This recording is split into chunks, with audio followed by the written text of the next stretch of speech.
As the Jesus, Maria y San Jose pulled away from the shores of Venezuela, one man stood on deck, looking back.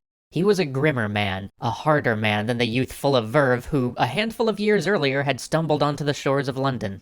His wealth was gone, his power was gone, but his dreams were yet his. He vowed to return to those shores, and then turned away.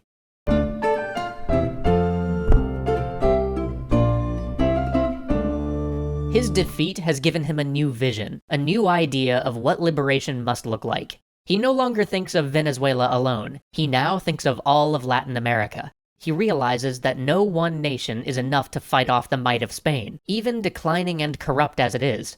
Liberty would have to come to all nations or none. He has become pragmatic. If this was gonna work, Latin America couldn't just be a loose federation as the fledgling United States had become after its revolution. They would need to be a strong, centralized power. They would need strong leadership, with an executive who could act swiftly and decisively to pull the people together and deflect any Spanish threat. But before he could act on any of this, he had to get himself back into the action. He was stuck in Curacao, a small island held by the British off the coast of Venezuela, and he was penniless. The Spanish had confiscated all of his property, his mines, his lands, his slaves, all gone. He had bought his way into this revolution. How was he to continue without those funds? He was able to borrow a small amount from a merchant, just enough to hire a boat and equip a small band of men to sail for New Granada, where he had heard the revolution was still alive. And the revolution he found there was indeed alive, but it was fractured. Different groups vying for power in different regions, the whole country splintered. He had work to do. He rapidly won the admiration of their nominal president, and he and his band were commissioned to fight in the New Granada rebellion. The local commanders, however, were none too eager to see this foreign revolutionary, one who had just handed his former commander to the Spanish.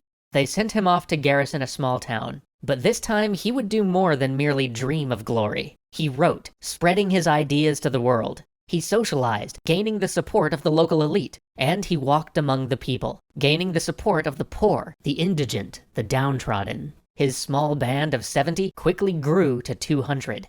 Then he saw an opportunity. A group of royalists had occupied a position on a nearby river, cutting off revolutionary forces. He wrote to command to ask permission to dislodge them. His request was denied. He went anyway. His men built small boats and they paddled up the river. He sent one man ahead to offer the enemy garrison commander, a garrison which numbered 500 by the way, an opportunity to surrender. The man just laughed and turned this envoy away. Then Bolivar's men came around the bend and leapt out of their boats, guns blazing. The garrison scattered in terror, leaving behind a large cache of weapons and munitions. Bolivar turned to the people of the occupied town and exhorted them to join his cause, and again his ranks grew. Over the next 15 days, he waged a lightning campaign. His men were like phantoms. They moved faster than anybody expected, and they always approached from ways thought impassable. Thick jungle, pestilential swamps. Each time they struck, a new town fell. And with each town, his small force grew more towards becoming an army. At the end of those 15 days, he had liberated 500 kilometers of vital riverway, and changed the course of the Granadan fight for independence. But his conquests had taken him right to the border of Venezuela, and his mind again began to turn to liberating his homeland. After a couple more brilliant victories and the final assurance of liberty for Granada, he began to march towards his suffering nation.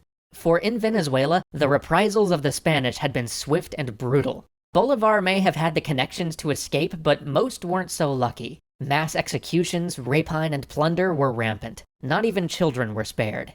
But most of the Granadans didn't want to fight to liberate another country, so with only 500 ill, undersupplied, and undertrained troops, Bolivar crossed once again into his homeland. Through guile, surprise, and fear, he rapidly won another string of victories, swelling his ranks once again. But Bolivar's earlier losses had changed him. He was a sterner man, a grimmer man, and he would meet the Spanish atrocity for atrocity. Soon after entering Venezuela, he declared, "Our vengeance shall rival Spanish ferocity. Our goodwill is at last exhausted, and, since our oppressors compel us to mortal warfare, they shall disappear from America, and our land shall be purged of the monsters that infest it. Our hate shall be inexorable, and our war shall be to the death." And he decreed a death sentence for all Spaniards who did not turn against Spain. It galvanized the revolutionaries and drove Republicans to his cause, but it also laid the groundwork for a legacy of blood. Still, his lightning campaign dashed Spanish resistance at Mérida, Trujillo, Barquisimeto, and Valencia, and soon, less than a year after he had slipped off in disgrace, he was returning to Caracas, the conquering hero. He was celebrated in the streets. He had liberated Venezuela. But the work was not yet done. The Spanish still had a holdout 100 miles away. Slave uprisings had broken out against the white-led rebellion, and, as would prove worst of all, the Legion of Hell had declared for the Spanish cause. And their name barely does them justice. They were the brutal horsemen of the plains, owing no loyalty to anyone, living in the saddle like Mongols, and holding life, both their own and those they faced, cheap. They were a nightmare that stalked Venezuela. Armed with fire-hardened spears rather than any modern weaponry, they would show up at a town, run down the men as they fled, rape the women, and play cruel games where they would impale the children on their lances, leaving the infants there as a gruesome totem for when they rode into battle. And they neither gave nor expected quarter. When they would fight the Republican troops, they would throw themselves at them in mounted waves, overwhelming their firearms with sheer mass and ferocity. And when they won, not a man was spared. And so now, Bolivar's proclamation that this would be a war to the death had truly come to be. But instead of it being a war to the death with the Spanish, it was a war to the death with his own people, becoming a civil war spilling out on racial lines. Because his troops too slaughtered their prisoners, and murdered any of the Legion of Hell that would fall into their hands, often dismembering them and leaving pieces on spikes for all to see. In the midst of all this, any pretense to republicanism disappeared, as Bolivar centralized all power in himself. Meanwhile, atrocities continued to mount. Spaniards wore the ears of the dead as trophies, the Legion left whole villages with nothing but ghosts, and he himself ordered 1,000 prisoners, not even POWs, decapitated one by one. And with each passing day, his hold was slipping. Every victory in the field was offset by the fact that the Legion and the slave uprisings could recruit men far faster than he could, as the vast mixed race and black population saw an opportunity to attack those who had oppressed them. The economy was in tatters, and couldn't supply his army or even build new guns, and every victory came at a cost in irreplaceable men.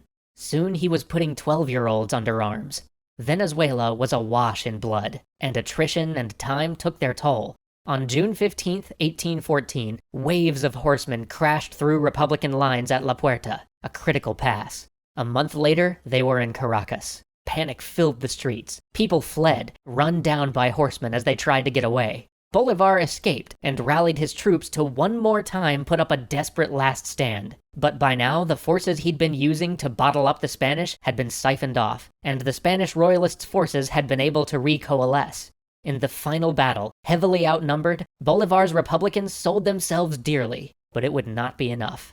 And so the Second Republic collapsed, not from the might of the Spanish, but from the weight of its own internal divisions. And for the second time, Bolivar found himself on a boat, sailing to New Granada, looking back at a republic that might have been.